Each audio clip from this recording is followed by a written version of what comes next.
इसको फोर्स क्या है, फोर्स, ठीक है। सबसे इंपॉर्टेंट पार्ट फोर्स का डेफिनेशन। फोर्स का डेफिनेशन है क्या, फोर्स क्या होता है? Force is an influence. Force क्या है? एक इन्फ्लुएंस है which brings the certain changes in the body. Changes में क्या क्या? The shape, size, direction, motion, speed, ठीक है। These are the changes which are brought by this influence, ठीक।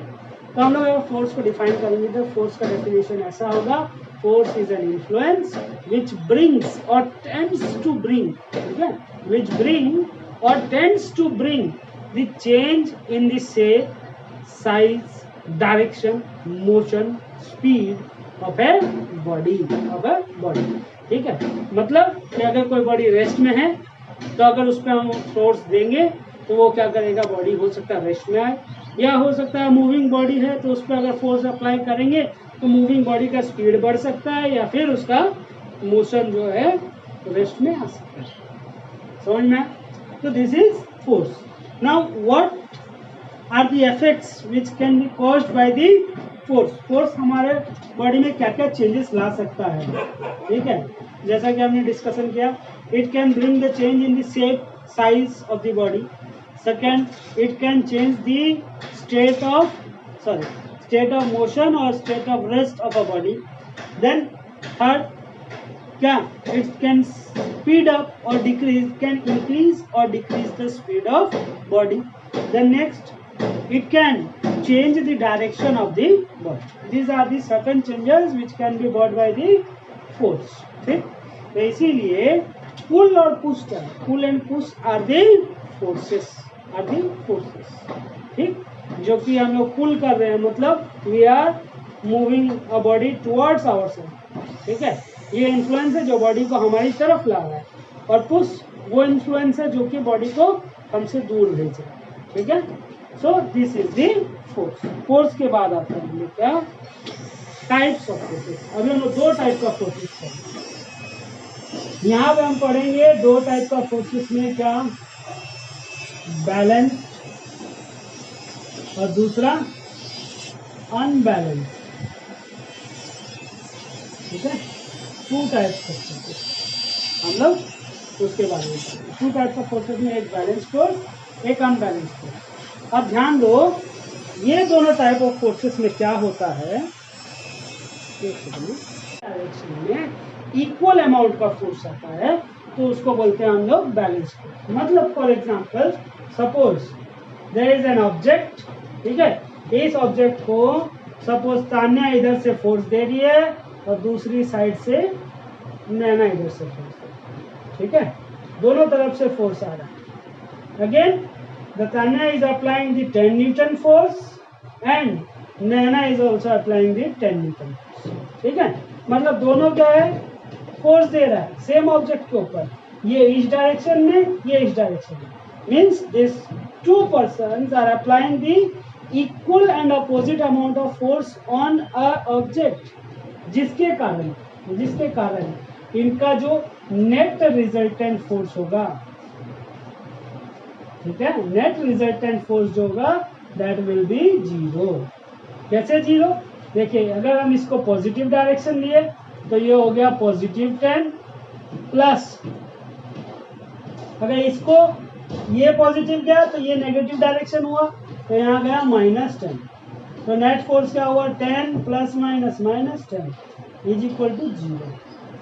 समझ में? तो नेट फोर्स कितना हुआ, 0। मतलब क्या है, मतलब ये है कि अगर हम बैलेंस फोर्स किसी बॉडी पे एक्ट करता है तो उसके कारण बॉडी में कोई चेंजेस जल्दी से ऑकर नहीं होता, ठीक है, उसमें कोई ज़्यादा चेंजेस नहीं आता। हाँ, समझ में आया? इसी तरह से दूसरा होता है अनबैलेंस्ड फोर्स। अभी बैलेंस फोर्स के बारे में एक चीज और याद रखना, बैलेंस फोर्स में क्या होगा, the amount of the magnitude of two forces will be equal. Magnitude of two forces will be equal. दोनों फोर्सेस का मैग्नीट्यूड, न्यूमेरिकल वैल्यू सेम रहेगा, but they will act in opposite direction. दोनों क्या करेगा, opposite direction में act करेगा, तभी क्या होगा, दैट इज बैलेंस फोर्स, ठीक। Then next, unbalanced force. Unbalanced force में क्या हो रहा है, यहाँ से आर्या दे रहा है फोर्स और इधर से सपोज आयुष सिंह दे रहा है। आर्या दिया 10 न्यूटन का और यहाँ से आयुष दिया 12 न्यूटन का फोर्स। समझ में? दोनों क्या कर रहा है, both are the applying force on same object. एक ऑब्जेक्ट के ऊपर दोनों फोर्स दे रहा है, but Arya is applying 10 newton and Ayush is applying 12 Newton. That means here the net resultant force क्या होगा, net force क्या हो जाएगा, अगर हम आर्या का लिए पॉजिटिव डायरेक्शन तो इसका हो गया +10 प्लस, तो आयुष का क्या हो जाएगा नेगेटिव, तो -10 -12। तो आपको क्या मिलेगा कि 10 - 12 तो मिला -2 न्यूटन। मतलब इस केस में क्या हुआ, आपका जो नेट रिजल्टेंट फोर्स है वो 0 नहीं है, दैट इज नॉट 0। ठीक, that means this force will bring the change in the position of body. समझना, ये फोर्स जो है बॉडी में चेंज लाएगा, बॉडी का पोजीशन में चेंज लाएगा। अब किस तरह से चेंज लाएगा ध्यान दीजिए, ये जो माइनस साइन इंडिकेट करता है, ठीक है, minus sign means negative direction, direction indicate करेगा। यहाँ पे हमने ये वाला लिया था पॉजिटिव डायरेक्शन, ये था नेगेटिव डायरेक्शन, तो हमारा क्या आया, रिजल्टेंट फोर्स नेगेटिव। मतलब इस बॉडी का जो मूवमेंट है वो किस डायरेक्शन में होगा, it will move towards this. समझ में आया, ये है। अब ऐसा जरूरी नहीं है, इधर में अनबैलेंस्ड, हाँ यस वही तो बताया ना, दोनों का डायरेक्शन। सपोज हमने क्या बोला, सपोज आपने अगर इसको पॉजिटिव डायरेक्शन ले लिया तो ये नेगेटिव डायरेक्शन हो जाएगा। समझ में आया ना, अगर हमने इसको पॉजिटिव लिया तो ये नेगेटिव हो जाएगा। क्यों होगा, क्योंकि this two are in opposite direction, ये दोनों अपोजिट डायरेक्शन में, इसलिए।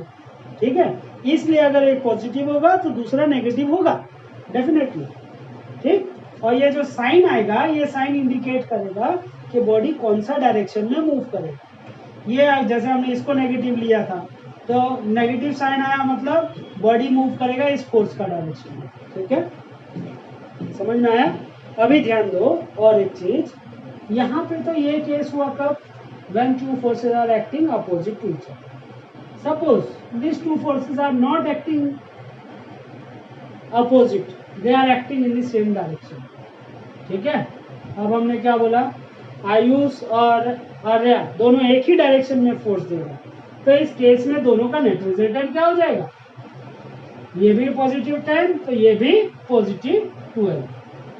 ठीक है, तो नेट रिजल्टेंट कितना हो जाएगा, नेट रिजल्टेंट हमको देखने को मिलेगा 22 newton, and that too in positive direction, मतलब both the body will move in this direction. समझ में आया। तो अब एक चीज बेसिक डिफरेंस दोनों में क्या है, देखो बैलेंस फोर्स में the forces magnitude will be same and they will act always in opposite direction to each other. ठीक है, बैलेंस फोर्स में दोनों फोर्स अपोजिट डायरेक्शन में एक्ट करेगा और उनका मैग्नीट्यूड सेम होगा। ठीक, लेकिन अनबैलेंस्ड फोर्स का केस में क्या हो सकता है, the forces may act in same direction, may act in opposite direction. ठीक है, if they are acting in opposite direction, that means then they will have a different magnitude. समझ में आया, उनका मैग्नीट्यूड क्या होगा, डिफरेंट होगा। अगर दोनों सेम डायरेक्शन में एक्ट कर रहा है तो उनका मैग्नीट्यूड चाहे सेम हो चाहे डिफरेंट हो, नो प्रॉब्लम। समझ में आया, लेकिन अगर अपोजिट डायरेक्शन में एक्ट करता है तो दोनों का मैग्नीट्यूड डिफर करना चाहिए, क्योंकि अगर मैग्नीट्यूड डिफर नहीं किया तो इसका मतलब ये भी पॉजिटिव ही हो जाएगा। समझ में आया, सॉरी ये भी बैलेंस्ड ही हो जाएगा। इसलिए दोनों का मैग्नीट्यूड डिफर होगा जब दोनों अपोजिट डायरेक्शन में एक्ट करेंगे। ये हो गया हमारा unbalanced forces. Now what we have observe, ठीक है, इससे हमारा कंक्लूजन क्या है कि जो बैलेंस्ड फोर्स है, this balanced force do not produce any change in the position of the object. ठीक है, वो ऑब्जेक्ट का पोजीशन में कोई चेंज नहीं लाता, लेकिन अनबैलेंस फोर्स अगर एक्ट करता है तो अनबैलेंस फोर्स क्या करता है, unbalance force always brings the change in the position of object. Done, इसको ध्यान दो, एक बार सोचो और कुछ डाउट हो, if you have any doubt ask me. देखो फर्स्ट लॉ ऑफ मोशन क्या है, सबसे पहले गैलीलियो जो है एक ऑब्जर्व किया था, एक सिचुएशन को, एक कंडीशन को ऑब्जर्व किया। उसका मानना क्या था कि अगर, ठीक है, वो बोला अगर एक इंक्लाइंड प्लेन से, ठीक है, एक इंक्लाइंड प्लेन से अगर हम एक बॉल को रोल करते हैं, एक बॉल को रोल करते हैं, तो बॉल क्या है, इट विल मूव डाउनवर्ड। ठीक है, वो बॉल क्या करेगा, नीचे की तरफ रोल करेगा, इट विल रोल डाउनवर्ड। ठीक, ये तो सबको मालूम है, अगर ऊपर से हम लुढ़काएंगे तो नीचे आएगा। लेकिन उसका कहना क्या था कि why this ball is stopping, ठीक है, वो बॉल रुक जा रहा है। ठीक, तो उसका बोलना ये था कि अगर in case if there is no external force, अगर इस बॉल के ऊपर कोई एक्सटर्नल फोर्स एक्ट नहीं करेगा तो ये बॉल जो है मूव करता रहेगा। क्या, ये बॉल जो है मूव करता रहेगा। ठीक, मूव करता रहेगा, और कब तक मूव करेगा, जब तक कि ये जितना हाइट से लुढ़काया गया था उतना हाइट आके अटेंड ना कर ले, तब तक वो रोल करता रहेगा। समझ में आया, ये था उसका ऑब्जर्वेशन। तो इस ऑब्जर्वेशन को कंक्लूजन करके न्यूटन, ठीक है, sir Isaac Newton has given the law, ठीक है, ही formulated the law on this observation of Galileo Galilei. देखिए, तो उसका फर्स्ट लॉ क्या बोलता है कि an object will continue its state of rest और स्टेट ऑफ मोशन। ध्यान से सुनना, ठीक है, बहुत इंपॉर्टेंट है। लॉ का डेफिनेशन पूछा जाएगा आपको, स्टेट द लॉ बोलता है, देन इसके ऊपर रीजनिंग क्वेश्चन आता है। ठीक, तो हम स्टेट कर रहे हैं, उसको ध्यान से सुनो। First law states that a object और a body will continue its state of rest or state of motion until and unless no external force act on it।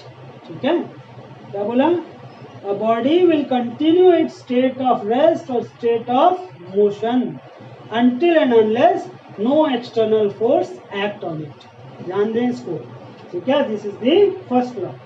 मतलब क्या है कि अगर कोई बॉडी रेस्ट में है, सपोज हमने एक टेबल पे बुक रखा है, ठीक है, I have kept one book on the table, then what we will observe, हम क्या करेंगे, उस बुक को उसी टेबल पे ही प्लेस करके छोड़ देंगे, तो वो बुक उठेगा क्या, अपने आप नहीं उठेगा। ठीक है, वो बुक कभी अपने आप नहीं उठेगा।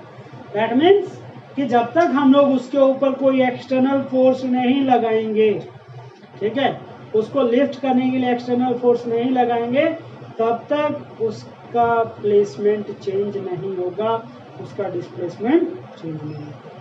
इसी तरह से न्यूटन बोला कि अगर एक बॉडी मूव कर रहा है तो हमेशा मूव करता रहेगा, तब तक जब तक कि उसके ऊपर कोई एक्सटर्नल फोर्स ना आए। ठीक है, जब तक कि उसके ऊपर कोई एक्सटर्नल फोर्स ना आए। बट हम क्या ऑब्जर्व करते हैं, अगर हम एक बॉल को रोल करते हैं तो बॉल क्या है, कुछ देर बाद कुछ डिस्टेंस कवर करके रुक जाता है, धीरे धीरे रुक जाता है ना। तो ऐसा क्यों होता है, दैट मीन्स अगर इस लॉ के अकॉर्डिंग देखें, दैट मीन्स कि उस बॉल के ऊपर में कोई एक्सटर्नल फोर्स तो एक्ट किया। समझ में आया, उस बॉल के ऊपर कोई एक्सटर्नल फोर्स तो एक्ट किया, वो फोर्स जो है उस बॉल का मूवमेंट को स्लो किया और फाइनली स्टॉप किया। समझ में, what is that force, that force is the friction. समझ में आया, मतलब क्या है कि अगर ये बॉल हमने रोल किया जमीन पे, ठीक है, अगर ये बॉल हमने जमीन पे रोल किया तो ये बॉल क्या है, इसके पास suppose only one force is active, ठीक है, that is its inertia of motion. ठीक, वो रोल कर रहा है, लेकिन हम ऑब्जर्व करते हैं कि बॉल जो है कुछ डिस्टेंस चल के फाइनली स्टॉप हो जाता है। ऐसा क्यों होता है? क्योंकि देखिए बॉल के ऊपर एक अपोजिट डायरेक्शन में फोर्स एक्ट करता है, that force is called the friction. ये जो फ्रिक्शनल फोर्स है, this is an external force, ठीक है। ये जो फ्रिक्शनल फोर्स है, this frictional force is an external force. इस फोर्स के कारण ये बॉल जो है कंटिन्यू रोल नहीं कर सकता, ये धीरे धीरे जाके रुक जाएगा। समझ में आया? हाँ, if this force is not present, अगर ये फोर्स नहीं होगा तो क्या होगा, बॉल कभी रुकेगा नहीं, बॉल कंटिन्यू मूव करेगा। समझ में आया? लेकिन जीरो फ्रिक्शन, ठीक है, जीरो फ्रिक्शन पॉसिबल नहीं है, क्योंकि हर सरफेस जो है कुछ ना कुछ फ्रिक्शन देता ही। अगर टोटली स्मूथ भी कर देंगे तो वो सर्टनली कुछ अमाउंट का फ्रिक्शन तो आपको देगा ही। समझ में आया? ठीक है, तो ये है न्यूटन्स फर्स्ट लॉ। अब इसके ऊपर क्वेश्चंस क्या क्वेश्चंस आएगा आपका रीजनिंग। देखिए रीजनिंग क्वेश्चन होंगे कैसे करते हैं, ठीक है। अभी रीजनिंग क्वेश्चन स्टार्ट करने से पहले हमको एक चीज और देखना है, दैट इज कॉल्ड इनर्शिया। क्या? इनर्शिया, ठीक है। इनर्शिया तीन तरह का होता है, ठीक है, 3 types. Inertia of motion, inertia of rest और इनर्शिया ऑफ डायरेक्शन, ठीक है। There are 3 kinds of inertia. ना अगर हमसे पूछा जाए व्हाट इज इनर्शिया, इनर्शिया क्या है? इनर्शिया मतलब the ability of N object, ठीक है, इसको ध्यान से सुनना और समझने की कोशिश करना।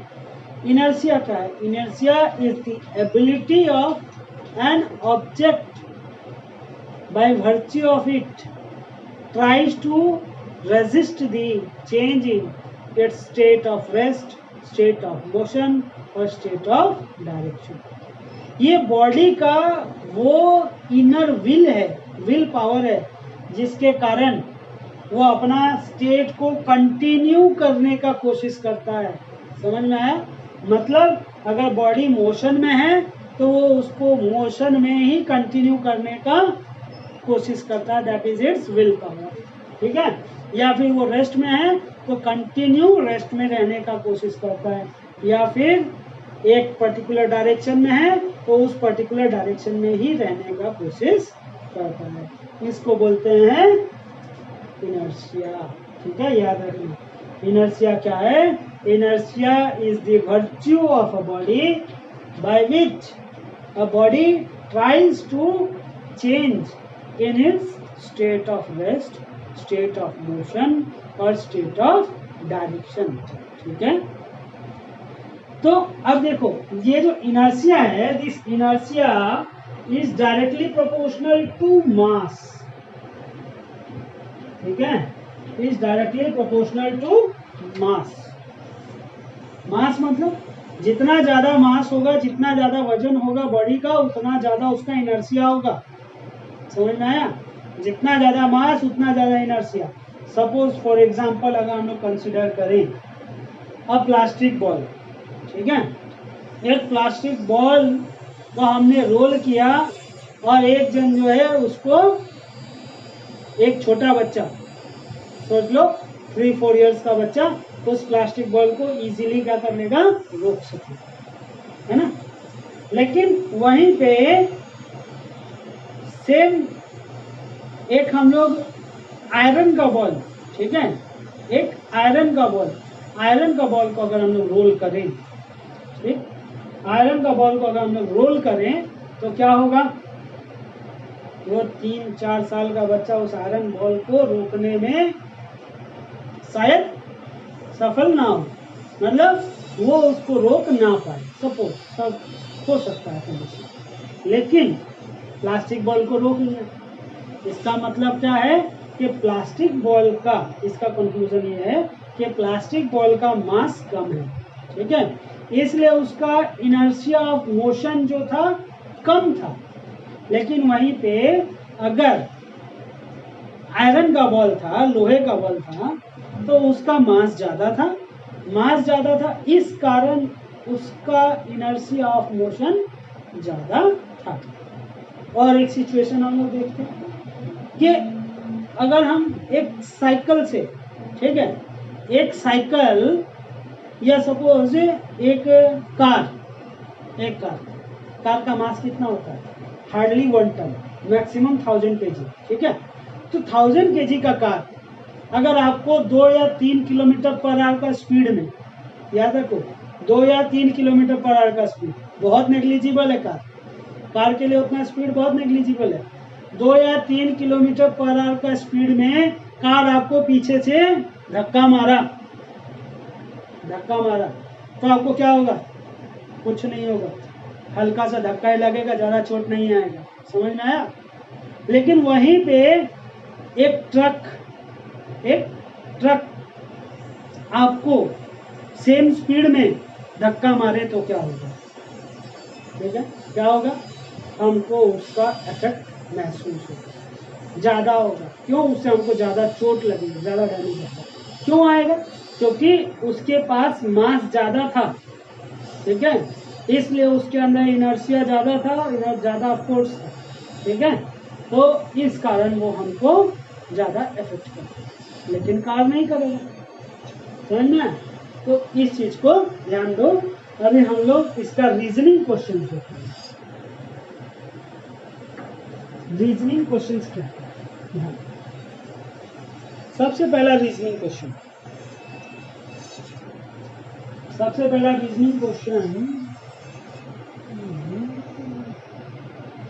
जब आपने ये गेम खेला होगा,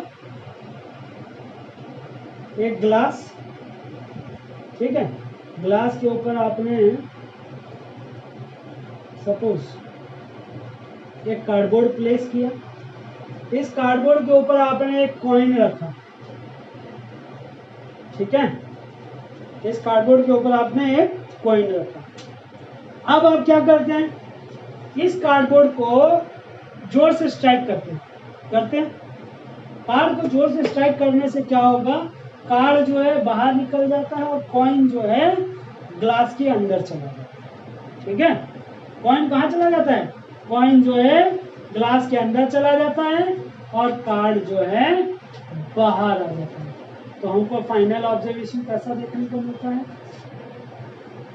कॉइन अंदर चला गया, कार्ड बाहर चला गया। तो ऐसा क्यों होता है? ठीक है, ऐसा इसलिए होता है कि जब हमने इसको कार्ड को स्ट्राइक किया, देखिए इनिशियल पोजीशन में अगर हम देखेंगे, इस पोजीशन को ऑब्जर्व करेंगे, तो इस पोजीशन को ऑब्जर्व करते वक्त हम क्या देख रहे हैं? हम देख रहे हैं card is at rest, card rest में है, coin is also at rest, coin भी रेस्ट में, ग्लास तो ऑलवेज रेस्ट में फिक्स है, ठीक है, और कार्ड और कॉइन के बारे में दोनों जो है रेस्ट में।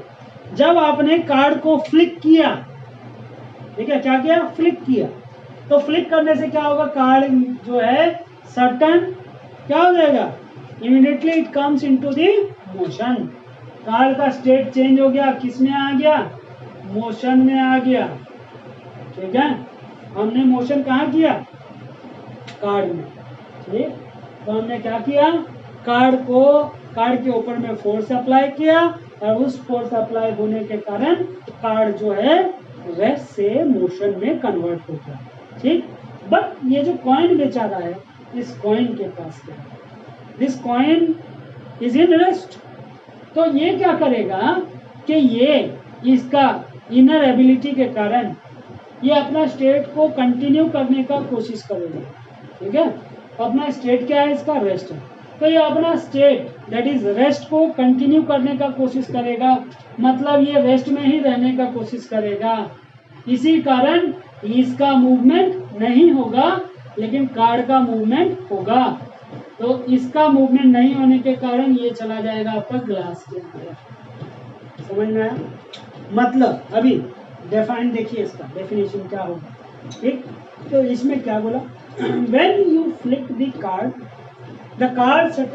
immediately comes into the motion, but this coin still tries to be in the state of rest.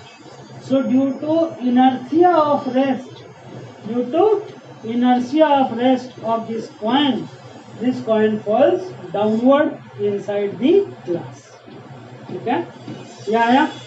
अभी मेरे को बताओ, अगर इसमें किसी को कोई पार्ट नहीं समझ में आया देन आस्क मी। ठीक है,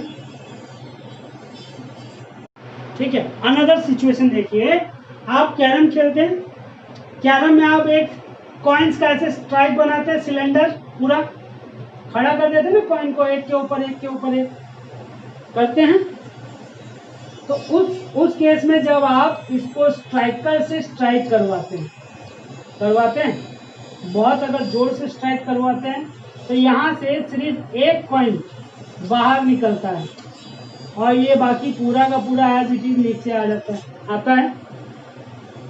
ऑब्जर्व किया कि नहीं किया? किया है ना? हाँ। ऐसा क्यों होता है, ध्यान दीजिए। ऐसा इसलिए होता है कि ये जो स्ट्राइकर था, आपने इसको मोशन में किया, ये मोशन आके जब इससे टकराया, ये इसको फोर्स दिया, इस कॉइन को, ये नीचे वाला कॉइन को, इस कॉइन को फोर्स दिया, तो फोर्स देने से ये कॉइन इमीडिएटली मोशन में आ गया। ठीक है, ये कॉइन इमीडिएटली मोशन में आ गया। बट ये जो ऊपर वाला हिस्सा है, ये ऊपर का हिस्सा अभी भी रेस्ट में रहने का कोशिश करता है। ठीक है, ये रेस्ट में रहने का कोशिश करता है, इसलिए ये एज इट इज नीचे आ जाता है। समझ में आया? समझ में आया? हाँ, ऐसा ही सिचुएशन यहाँ पे भी होता है। जब आप कार्ड को स्ट्राइक करते हैं तो ये कार्ड मोशन में आ जाता है, लेकिन ये कॉइन जो है रेस्ट में रहने का कोशिश करता है। ये जब रेस्ट में रहने का कोशिश करेगा तो ये एज इट इज डाउनवर्ड नीचे गिर जाएगा। ठीक है, ये हो गया एक ये दो क्वेश्चन है। ठीक है, another third question practical situation. ठीक है, थर्ड क्वेश्चन क्या है, ध्यान दो, अभी टाइम नहीं है मेरे पास, तो थर्ड क्वेश्चन और देखें, उसके बाद हम लोग क्लोज कर देंगे। थर्ड क्वेश्चन ऐसा है कि जब भी आप कार में बैठे, ठीक है, कार में बैठे या गाड़ी में, बाइक में बैठे, अगर आपका बाइक सडन स्टार्ट किया जाए, ठीक है, मेरे को बताना सिचुएशन, अगर आप सडन स्टार्ट करते हैं तो क्या होता है। सपोज आपके पीछे कोई बैठा है और आपने गाड़ी को एक झटके में खड़ा कर दिया, स्टार्ट कर दिया, चला दिया, तो क्या होता है, वो पीछे वाला जो पर्सन है वो कहाँ जाता है, आगे मूव करता है कि पीछे मूव करता है? ऑब्जर्व किया कि नहीं किया है? पीछे। ऐसा क्यों होता है, ये भी इसी से रिलेटेड है। ठीक है, इससे रिलेटेड है प्रैक्टिकल सिचुएशन। ऐसा क्यों होता है? क्यों? क्योंकि जब गाड़ी स्टार्ट नहीं था तो हमारा बॉडी और गाड़ी दोनों क्या था, दोनों रेस्ट में था। हमारा बॉडी का दो पार्ट होता है, कमर के नीचे लोअर पार्ट और कमर के ऊपर अपर पार्ट। ठीक है, हमारा बॉडी में दो पार्ट है, lower part and upper part. तो जब गाड़ी रेस्ट में था तो गाड़ी में हमारा दोनों बॉडी, दोनों अपर पार्ट लोअर पार्ट दोनों रेस्ट में था। लेकिन जब गाड़ी इमीडिएट स्टार्ट होने से क्या हुआ कि जो गाड़ी है उसका, गाड़ी का डायरेक्ट कांटेक्ट में हमारा लोअर पार्ट था। ठीक है, तो हमारा लोअर पार्ट जो है सडन मोशन में आ गया। ठीक है, हमारा लोअर पार्ट सडन मोशन में आ गया। बट ये जो अपर पार्ट है, हमारा जो ऊपर का पोर्शन है, ये अभी भी रेस्ट में रहने का कोशिश करता है। ठीक है, ये अभी भी रेस्ट में रहने का कोशिश करता है, और इसी का due to inertia of rest of the upper part of the body हम कहाँ मूव करते हैं, बैकवर्ड मूव करते हैं। समझ में आया बात? ठीक है, अभी एक सिचुएशन हम दे रहे हैं, इस सिचुएशन का आंसर आप लोग मुझे नेक्स्ट क्लास में बताएंगे। ठीक है, सिचुएशन ऐसा है कि सिचुएशन ऐसा है कि if you suddenly applies a brake on a moving vehicle, ठीक है, on a moving bike, we fall forward. We fall forward. Brake apply करते सडन तो हम कहाँ गिरते हैं, आगे की तरफ गिरते हैं, वाई रीजन। ठीक है, एक कंडीशन हुआ ये। इसी से रिलेटेड और एक कंडीशन क्वेश्चन सेकंड, उसमें क्या है कि it is advise to tie the luggage on the roof of a car.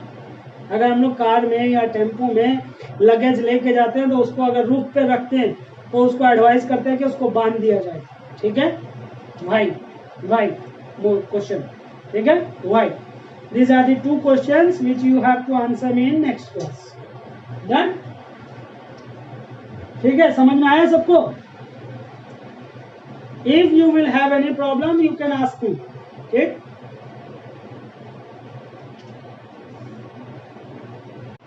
I hope सबको समझ में आया होगा। और हम लोग नेक्स्ट क्लास में second law and third law के बारे में डिस्कशन करेंगे। And if you have any query, any doubt, you can ask me in the comment box, and do like and subscribe this channel so that I can move forward to bring more videos. Thank you.